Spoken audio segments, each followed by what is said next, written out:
Hey creatives, welcome back. I'm Michelle, and today I thought I would just go over a couple books that were inspiring me that I've picked up in the last few months. So I'm going to go over all of these guys and just give you a little, intro of what each book is about and why they're inspiring me, and I thought maybe you might be interested. So let's take a look. Baby, you give me ice and fire. Okay, so here's my stack of books. I've got 5 different books here that we're going to go through. Most of them were inspired by different creatives and artists that I have watched on YouTube mostly, and have found these books through one or the other YouTubers, other artists. So I will mention who inspired me whenever I can remember who it was. Anyways, here's my stack of books. So let's get started. So this first one is Painting Happiness, Creativity with Watercolors, and it's Terry Runyan.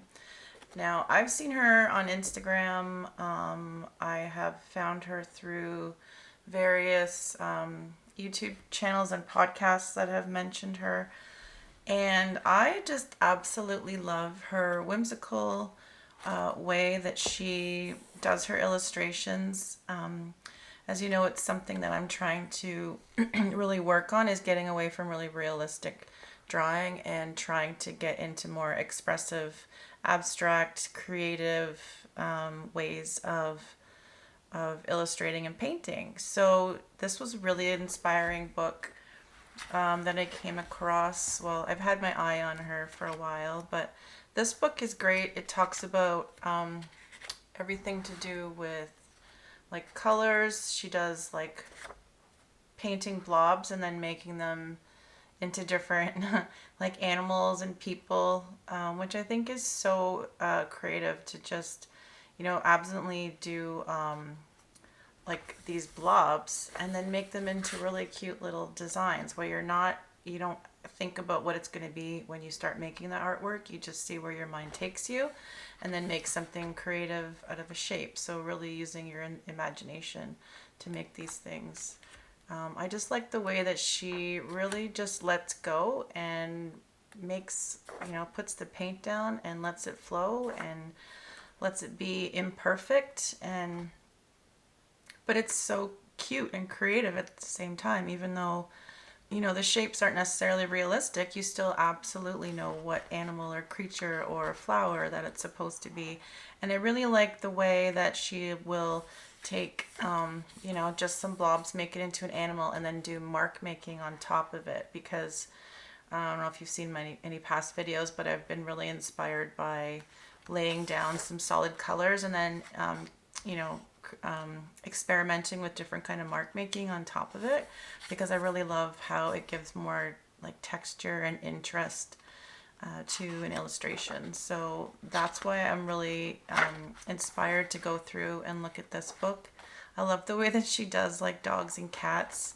She has I think she has a whole book also that's just on painting cats on ladies' heads, which absolutely is one of my favorite things. I think it's the cutest. It's so inspiring. It's so creative, and it's so fun. I just love the way that she does that. So she does lots of information here on like, creative block and getting out of your head. And I love all her cats. Like how cute are these? These are the cutest. Look at all these. So I'm going to go through this book and get some inspiration from her on how to use watercolor with other mark making tools on top of it to create some really fun and whimsical paintings and illustrations, because I just think her work is amazing. So thank you, Terry, for making this book. And I'm excited to get into this one. So cute. Look at that. Look how cute these guys are. Anyway, like this is really fun to me. I'd like to be able to do this. I don't know why it seems hard to me, but it is. So that's something I'm working on. So that's the first book, Painting Happiness, Terry Runyan. All right, the next one is called Birds in Watercolor, Collage and Ink. And this book and the next book, I believe, were inspired by a video I saw. I believe it was Mel Armstrong. I think she did some of her favorite art books, and the next two were books that she covered, and as soon as I saw her going through them, I knew I had to have them. So I went and I ordered the two, and I just got them in actually yesterday, so I haven't barely had time to go through them yet, but this was the first one, and so it's Birds in Watercolor, Collage, and Ink, and it's by Geninne Zlatkis. I'm sorry if I pronounced that wrong. So this book, let's make some room here so that we can see. I know it's a weird camera angle because I don't have a good overhead one, so bear with. So this one is just really fun. Hold on, let me see. There we go. This one has a lot of different ways that she illustrates birds with, I believe, watercolor, and then again, like the previous book, she will do mark making on top of it. What a beautiful studio. I would love to have a studio like that. You know, collecting things from nature to get you inspired. Let's see. She has lots of like ephemera and stuff. Ephemera? I don't know if I'm saying the word. Like paper stuff, right? I don't know. I love creative things in people's studios. I love seeing people's studios and how they collect and display all of their little trinkets and brushes and supplies. That makes me happy. Like, this is beautiful to me. I love seeing other people's studios. I love pottery and illustrations and feathers and just collecting little bits and bobs. This kind of thing, just I love that. I love that. There's a magazine that I buy called In Her Studio and Where Women Create. There's two different magazines. I don't know if anyone's ever seen them, and it's all about different creatives that send in like photos of them in their studios and what they do, and it's really inspiring. Actually, I have some. Here's one where women create inspiring workspaces of extraordinary women, and it goes through. This is how I squirrel and I get easily distracted, but this goes through and shows different kinds of artists in their studios. If anyone's ever seen these magazines, I'm here in Canada and I think they're American, but we get them here in Canada as well. And they're so inspiring. Just different women in their studios. That's how they create. Let me see if I can find the other one. That's where women create. And here is In Her Studio. This one's from Stampington and Company, so you've probably seen these ones, but it's very similar where, again, it shows people in their studios and how they work. Like, this is inspiring to me, how people gather inspiration to make their creations from. If you haven't seen either of these magazines, you can probably order them online too. Yeah, seeing other people's creative spaces really inspire me as well. These are amazing magazines to get, you know, if you are stuck in a rut or need some inspiration. These are really good magazines to check out if you see them. Anyway, I digress. Back to this book. That just reminded me of those magazines, so those are another thing that's inspiring me these days. So she likes to gather lots of things from nature. I'm not gonna like go through the whole book. But at the back of this book, she gives you lots of of things you could, I guess, rip out and make collages with. I don't think I would dare rip out pages from this book, but I guess you could take photos of them and then use that maybe either in digital collage or print them out and use them if you didn't want to ruin your book, because she's giving you permission to use these in your artwork by including them in the book. But she does a lot of she just shows different ways that she makes her art. Like, how beautiful is that illustration?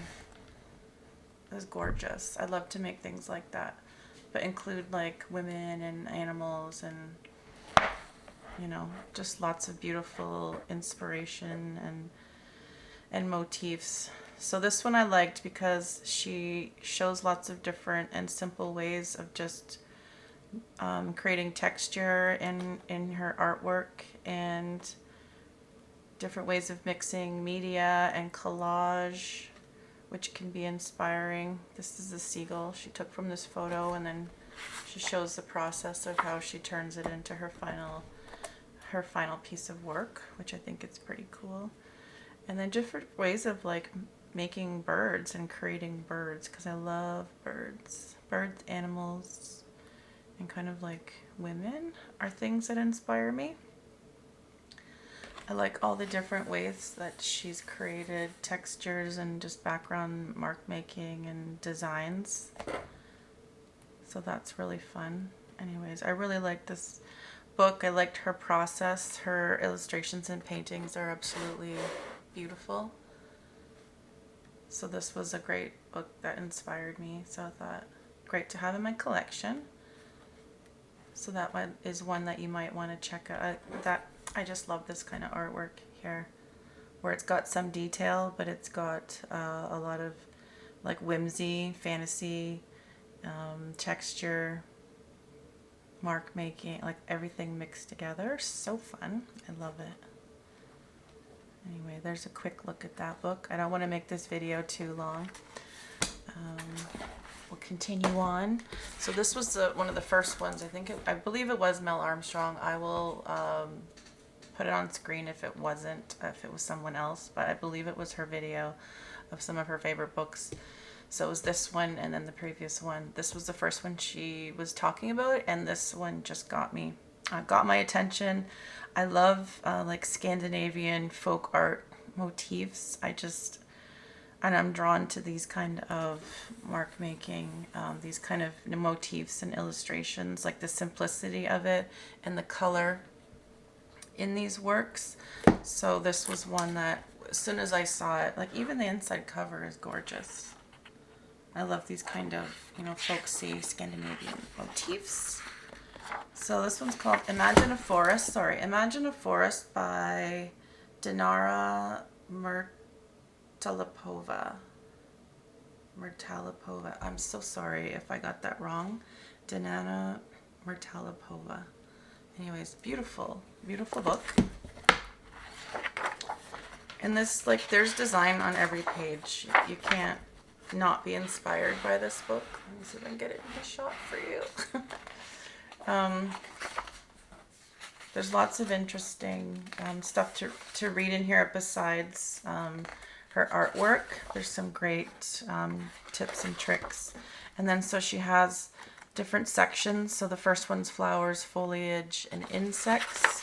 And she does go over the design she's making and then even how to create it. So it kind of simplifies the creation of these type of motifs, which I was really interested in because, like I said, I love all the Scandinavian folk art with its floral. It's a lot of different florals and animals and people, and it's like simplicity but still has so much detail and interest in it. So that's why I got this. So there's a whole section on flowers, and then oh yeah, and there's insects in there too. So butterflies, some trees.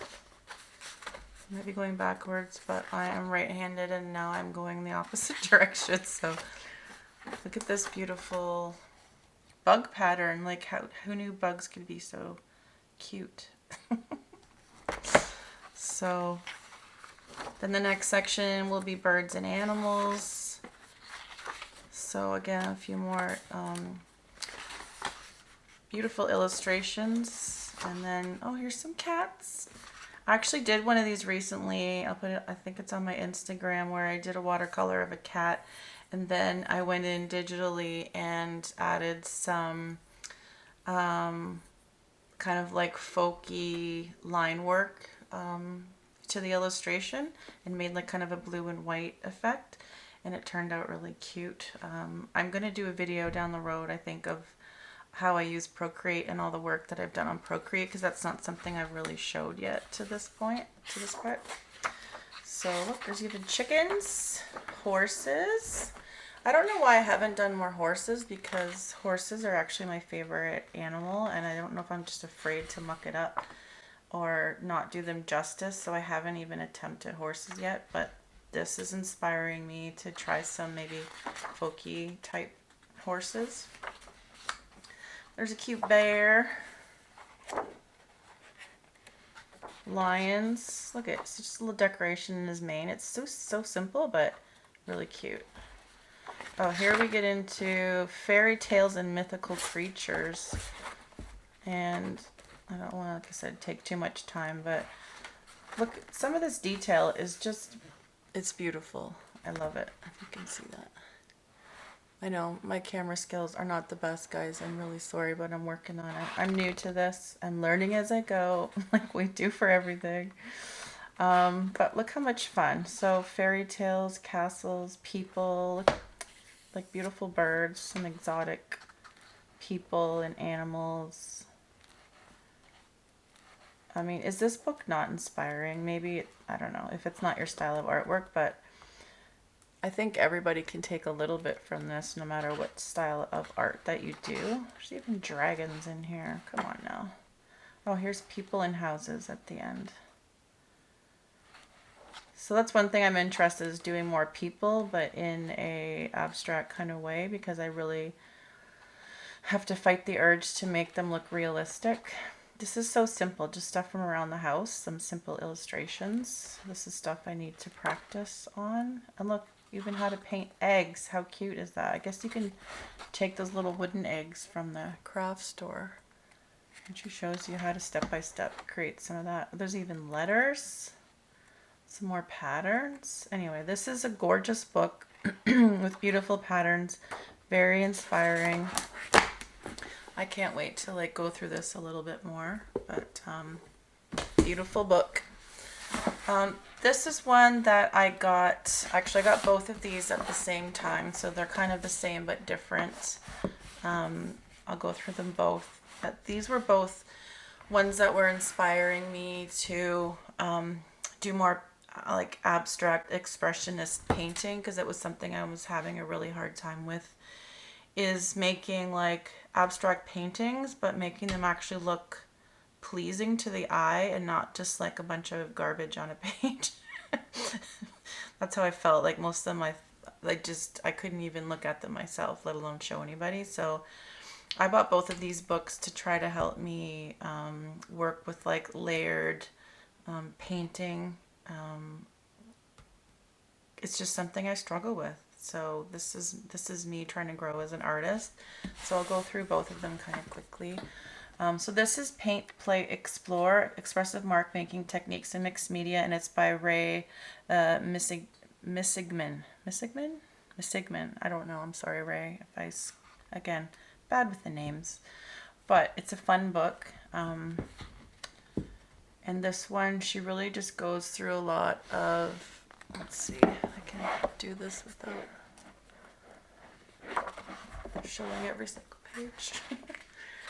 She goes through different tools, which I like, stamps, stencils, mediums. She talks about the different kinds of primers, paste, resists, substrates, stitching, adding like embroidery and stitching to it, repurposing tools, what things you can use that aren't actually art supplies, but you know, just things around your house for mark making. And then she goes into making the marks and gives you examples of different kinds of mark making, just some inspiration of how she makes her marks and what inspires her to make things. And then even raspberry juice, like who would even think of using something like that? So it's kind of inspiring. And then she goes through just some of her techniques of how she makes different types of mark making, organic tools. Let's see what else. Again, just different ways of making your marks and combining them and using different materials. So let's see, freeform marks. just some inspiring, like even the color combinations. And, there are some really nice pieces of her work that she shows as well, just to give examples of things you can do. Here's ones on working really tiny.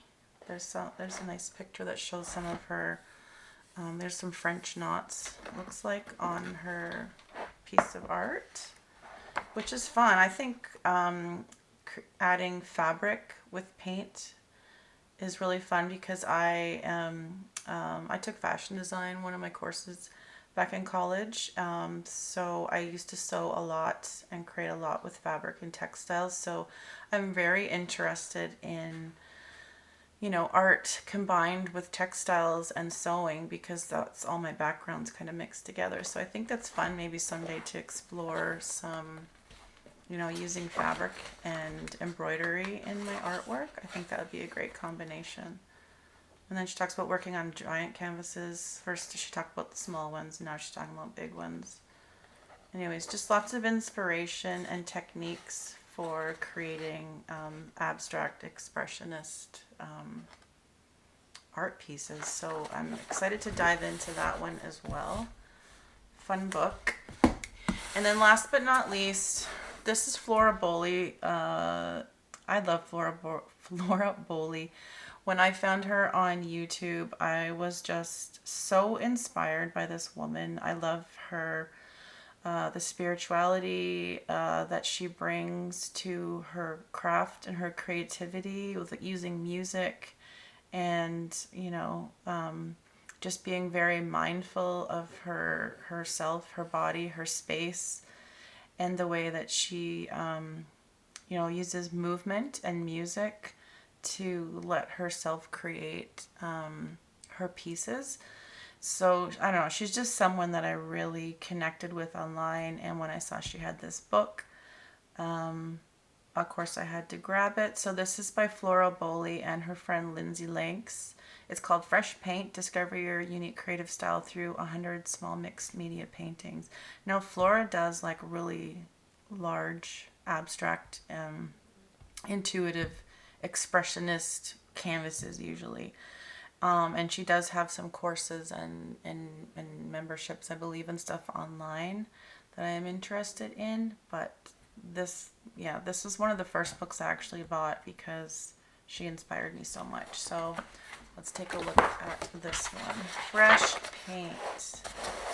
See, she's very, I don't know, I think she used to be a yoga teacher, I believe. So she's very in tune with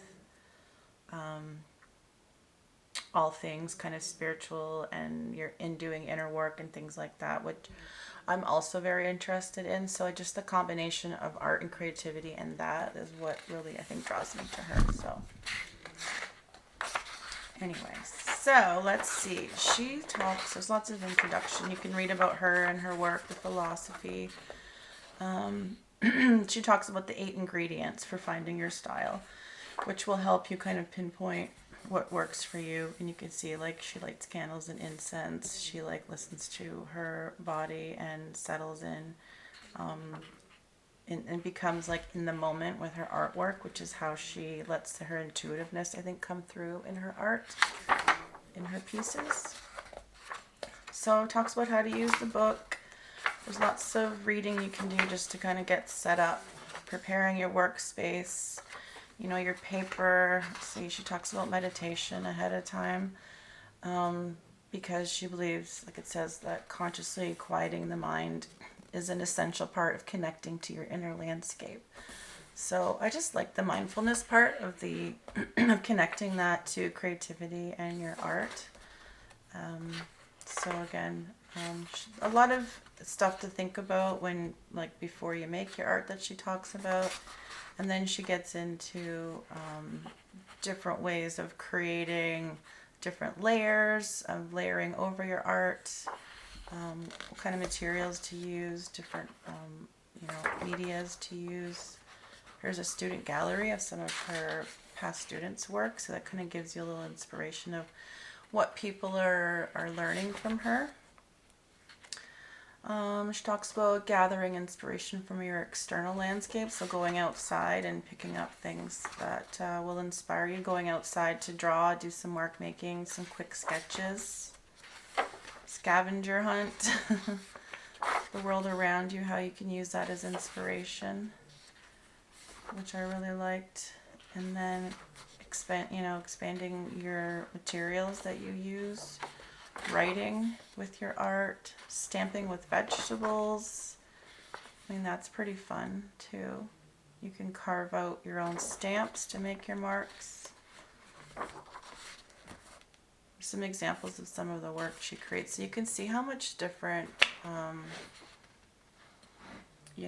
mark making and layering and different kinds of materials are just all mixed together and layered, and using just your intuitive feelings, making marks and making art and just being creative and seeing what comes out.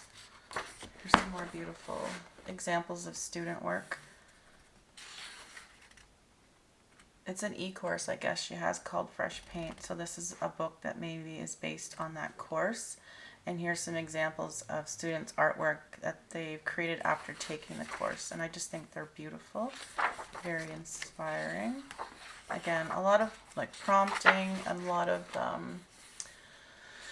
examples and suggestions on how to do things. Mini abstract paintings, just taking little small pieces of paper and just adding paint, adding layers, letting it dry, add more layers, add marks. There's a lot of reading in this one, but there was also a lot of inspiration. Again, some more student galleries, which I love to see because you can see how it's inspired other people. More writing, prompts, painting challenge. Using art as an inspiration without copying. I think that's something that we all talk about in the creative circles. People are always worried about copying. What is copying and what is inspiration? There's really no, I don't think, black or white. There's a lot of gray areas when it comes to that. But so there's a lot of, she touches a lot about that. It's like seeking inspiration in places. Her personal inspiration, what makes her excited about creativity and art and form and shape. Some more student galleries. But anyways, I get a lot of inspiration from her videos as well, if you see them. She doesn't unfortunately do a lot right now. I think she's kind of taking a break. But again, that is another book that's inspiring me. So I hope that, maybe you've seen all these books, maybe you haven't seen any of them. I hope some of them will inspire you to go out and maybe grab a book or two and try a few things. These are all the books that I'm going to work on coming up. It looks like I've got my work cut out for me.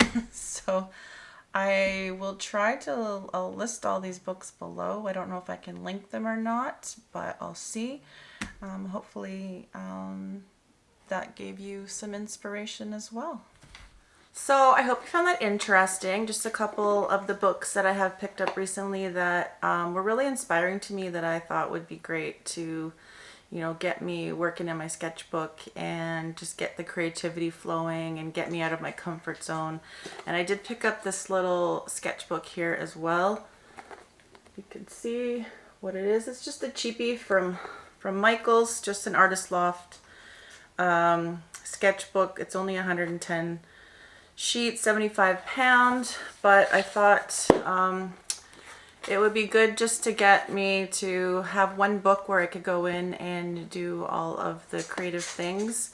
So I'm using this sketchbook, and I'm using these books, and I'm going to take these books as inspiration and try to fill up the sketchbook. So the next video I make, I think I'll do a little quick video of art that I'm making based on these sketchbooks that are inspiring me. So stay tuned for that. So thanks for watching, and I'll see you guys next time. Take care.